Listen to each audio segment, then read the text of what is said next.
Você acredita em meritocracia. Acredita que talento mais esforço leva ao topo. Acredita que o sistema acadêmico premia os melhores. Essa crença te mantém estudando, competindo, sacrificando. É reconfortante, é motivadora, é completamente falsa.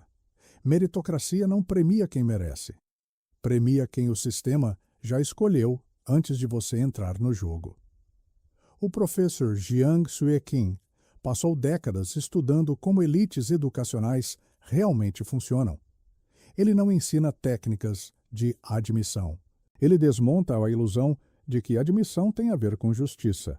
Harvard, Yale, Princeton, essas instituições não procuram os mais inteligentes, procuram os mais úteis para manter seu próprio poder. Quando você compete por uma vaga, não está competindo por educação. Está competindo para ser escolhido como investimento de risco por uma máquina que funciona como fundo de venture capital. O jogo nunca foi justo. Foi desenhado para parecer justo. E essa aparência é o que mantém milhões de pessoas no mundo inteiro correndo atrás de validação que nunca virá. Enquanto você acredita que perdeu por falta de esforço, o sistema continua escolhendo quem sempre escolheu: herdeiros, atletas, casos úteis para relações públicas e uma pequena porcentagem de desesperados com potencial de gerar manchetes. Este texto não vai te ensinar como entrar em Harvard, vai te ensinar como Harvard realmente funciona. E por que entender isso muda tudo sobre como você enxerga poder, educação e o próprio conceito de mérito. Harvard nasceu em 1636, não como universidade, como seminário religioso. A América era colônia de dissidentes protestantes que fugiram da Inglaterra porque queriam ler a Bíblia sem intermediários. Para eles, educação não era luxo, era imperativo divino. Se você não consegue ler as Escrituras, não consegue entender Deus. Simples assim. Harvard foi criada para formar ministros. Yale e Princeton vieram depois, mesma função: ler, interpretar, espalhar a palavra. O professor Jiang Sui-Kim demonstra que entender essa origem é fundamental para entender o que essas instituições se tornaram, porque ao longo de 200 anos a América enriqueceu. E quando sociedades enriquecem, param de ligar para mandamentos divinos. Harvard virou clube social, não escola, clube. Filhos de famílias ricas iam para lá não para estudar, iam para fazer amigos, beber, vestir roupas ridículas, jogar futebol, correr riscos juntos e construir laços que durariam a vida toda. Coesão de elite, esse é o termo. Coesão se constrói através de transgressão compartilhada. Você bebe demais com alguém, faz algo estúpido junto, cria lealdade. Depois vocês vão dirigir empresas, bancos, governos e vão lembrar de quem estava lá naquela festa. Enquanto isso, a América precisava crescer. Então criou universidades estaduais para formar fazendeiros, engenheiros, soldados, gente que sabia fazer coisas úteis, e criou universidades de pesquisa, Chicago, Johns Hopkins, para copiar o modelo alemão de ciência e tecnologia. Esses lugares formavam quem realmente movia o país. Harvard ficou irrelevante, filhos de ricos fazendo festas, enquanto os inteligentes iam para Chicago estudar física. Isso era um problema, porque poder sem inteligência eventualmente perde para a inteligência com ambição. Harvard precisava se reinventar, precisava parecer meritocrática, mas sem perder controle sobre quem entra. A solução foi o SAT, um teste padronizado para identificar os estudantes mais brilhantes de todo o país e trazê-los para Harvard através de bolsas de estudo. Isso aconteceu no início do século XX. Parecia progressista, parecia justo. Era controle disfarçado de oportunidade. Porque agora Harvard tinha um problema novo: judeus. Estudantes judeus eram extremamente inteligentes, extremamente motivados, e estavam entrando em números que incomodavam a elite protestante que controlava a instituição. O SAT trouxe mérito, mas mérito trouxe gente errada. Então, Harvard inventou o sistema holístico. Notas não bastam. Testes não bastam. Agora importa caráter. Importa ser bem arredondado. Importa praticar esportes, liderar clubes, escrever ensaios que demonstrem virtude. O professor Jiang Shui-King é direto sobre isso. O sistema holístico foi criado para identificar judeus e mantê-los fora. Judeus leem livros, não jogam futebol, não são másculos, não são o tipo certo de pessoa. Então Harvard começou a pedir cartas de recomendação de professores, ensaios pessoais, descrição de atividades extracurriculares. Tudo isso servia para um propósito: descobrir quem você realmente é. De onde vem, qual seu histórico familiar. E com base nisso, decidir se você serve. Hoje o sistema continua igual, só mudou o alvo. Não são mais judeus, são asiáticos. Estudantes asiáticos tiram notas perfeitas, pontuações máximas em testes, fazem tudo certo. E Harvard rejeita a maioria deles, porque o sistema nunca foi sobre encontrar os melhores. Foi sobre manter controle sobre quem entra, enquanto parece que você está sendo justo. Esse é o núcleo do engano. Você acredita que está sendo avaliado por mérito. Na verdade, está sendo avaliado por utilidade institucional. E a instituição nunca vai te dizer isso.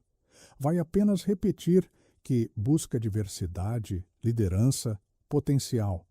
Palavras vazias que escondem uma lógica de poder que você não pode contestar porque não pode nem ver.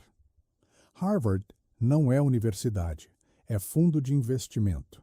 E como todo fundo de investimento, está interessado em retorno máximo, não em educar bem, em criar fama, em gerar poder, em produzir nomes que façam a marca Harvard valer mais. O professor Jiang Shui-King usa uma analogia simples. Você é um investidor, tem duas opções. Primeira, alguém quer abrir um restaurante, plano sólido. Tio no governo, garante clientela. Retorno garantido de R$500 mil por ano, zero risco. Segunda opção, alguém quer criar uma startup de inteligência artificial. Não sabe programar. Não tem experiência. Ideia vaga, mas se funcionar vale R$1 bilhão. Qual você escolhe? A segunda, sempre a segunda. Porque R$500 mil não importa. R$1 bilhão importa. Risco não importa. Potencial de retorno exponencial importa. Harvard funciona assim. Prefere uma turma onde 10 pessoas mudam o mundo e 990 fracassam, do que 1.000 pessoas que se tornam professores, médicos, advogados competentes. Porque ninguém lembra dos competentes. Lembram dos bilionários, dos presidentes, dos gênios, dos escândalos. Então Harvard não quer o melhor aluno de matemática da China. Quer o atleta que pode virar estrela da NBA. Quer o herdeiro de 3 gerações de ex-alunos, porque essa família vai doar milhões. Quer o cara desesperado, traumatizado, ambicioso além da sanidade, porque esse cara pode virar o próximo Zuckerberg ou o próximo desastre público. Ambos geram manchetes. Você acha que está sendo avaliado por inteligência. Está sendo avaliado por potencial de retorno de imagem. Isso muda tudo. Porque significa que ser o melhor estudante não garante nada. Ser interessante garante. Ser útil para a marca garante. Ser parte de uma narrativa que Harvard pode vender garante. O sistema é discreto, secreto. Nunca explica por que te aceitou ou te rejeitou. Porque não precisa, porque você não é cliente, você é produto, e produtos não questionam porque foram escolhidos ou descartados. Apenas aceitam. O professor Jiang Shui-King entrou em Yale. Ele conta a própria história não como exemplo inspirador, como dissecação clínica de um perfil que universidades de elite procuram, e o perfil é perturbador. Ele era pobre. Imigrante, escola pública no Canadá. Notas boas, mas não excepcionais. 10º de 200 alunos. Essa T de 1.400 em 1.600. Decente, nada espetacular. Jogava futebol porque o time precisava de gente, não porque era atleta. Editava jornal escolar. capitão de time de quiz, atividades comuns, ensaio medíocre sobre um físico famoso. Professores achavam ele ambicioso demais. No Canadá, ambição é palavra suja, significa que você não respeita limites. Esse currículo não impressiona ninguém, mas Yale viu algo mais, viu pobreza. Viu que ele pediu isenção da taxa de inscrição porque não tinha dinheiro. Viu que ele mudou de escola, saiu de uma escola pobre e foi para uma escola rica em outro bairro, pegando o metrô meia hora por dia.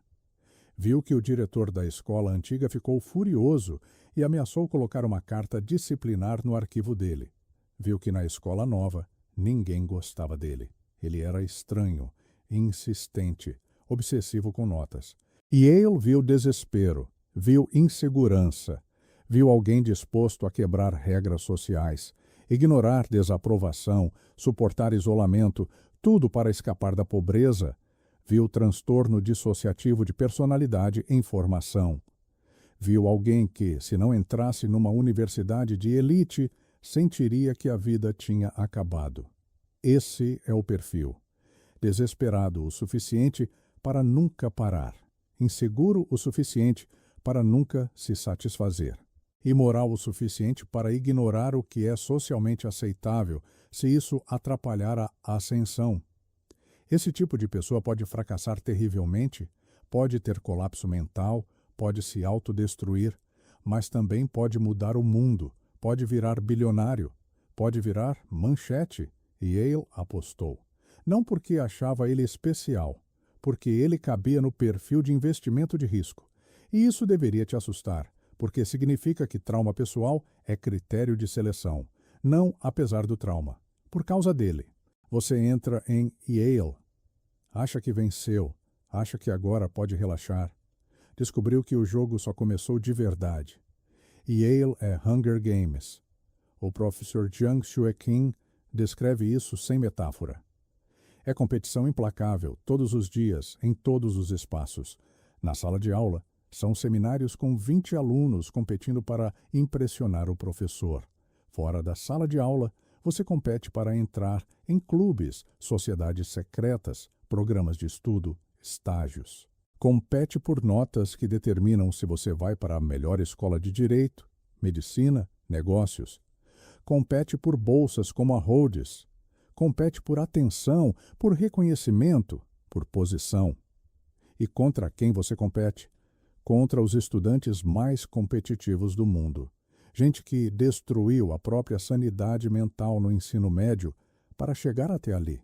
Gente que também é desesperada, insegura, traumatizada, ambiciosa. Gente que vê você como obstáculo. Antes de Yale, talvez você fosse o melhor da sua escola. Seus pais te amavam. Você tinha amigos.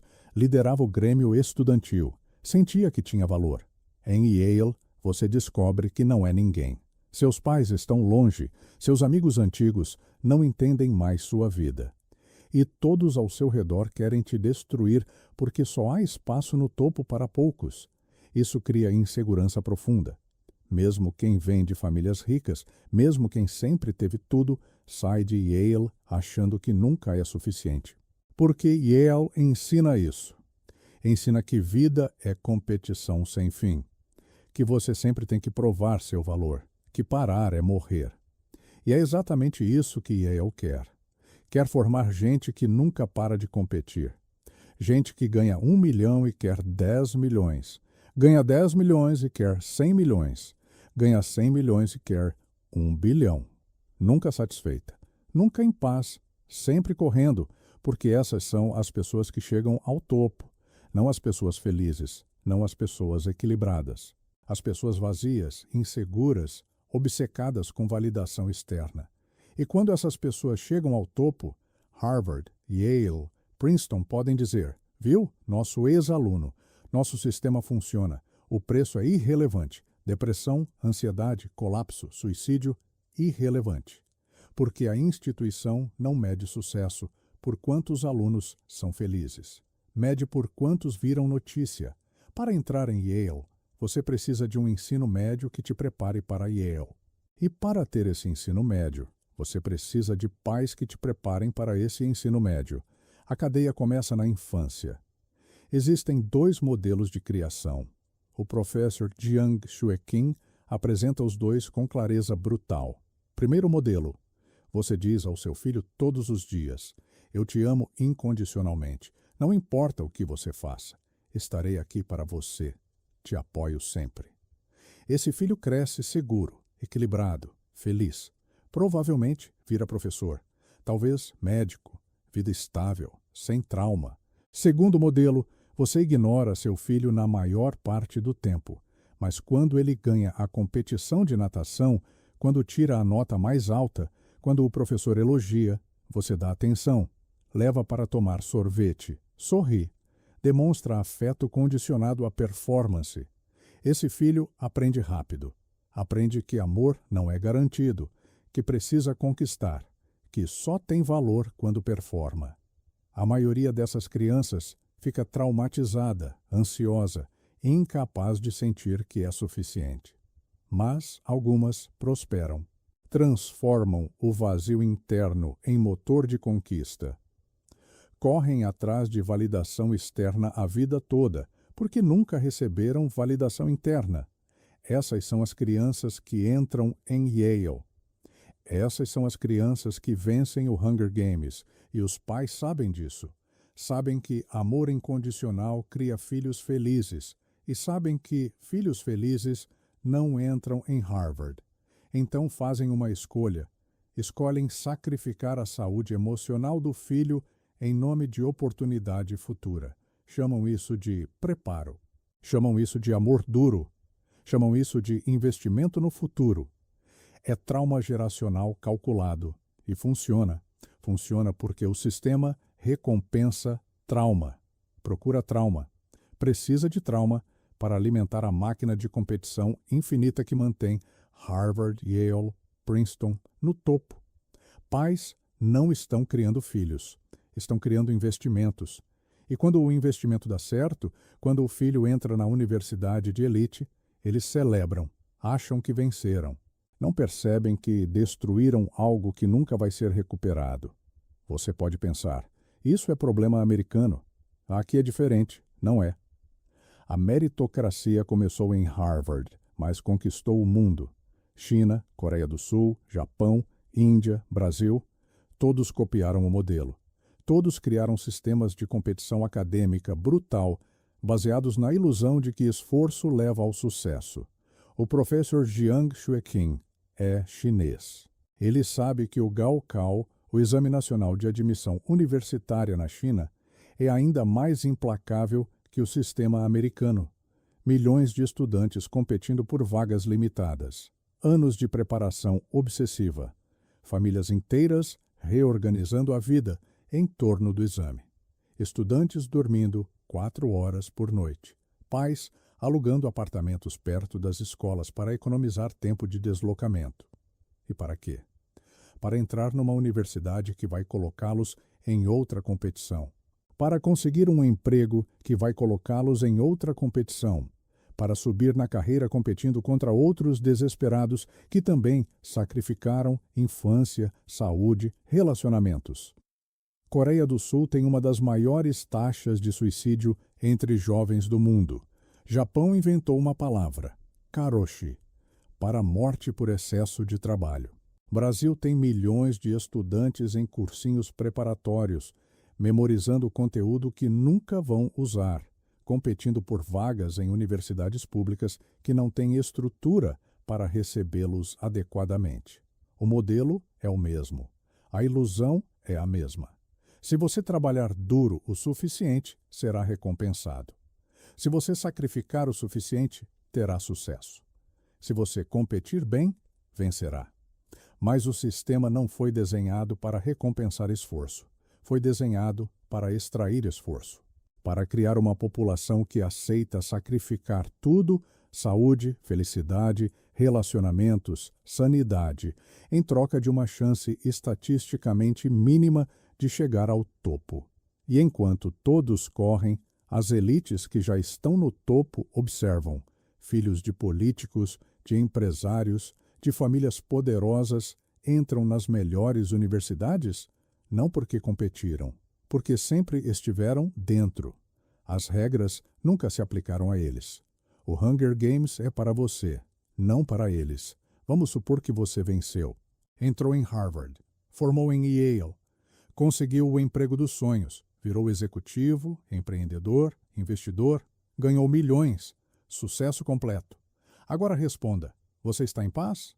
Não, você nunca está em paz, porque o sistema que te levou até ali destruiu sua capacidade de sentir que algo é suficiente.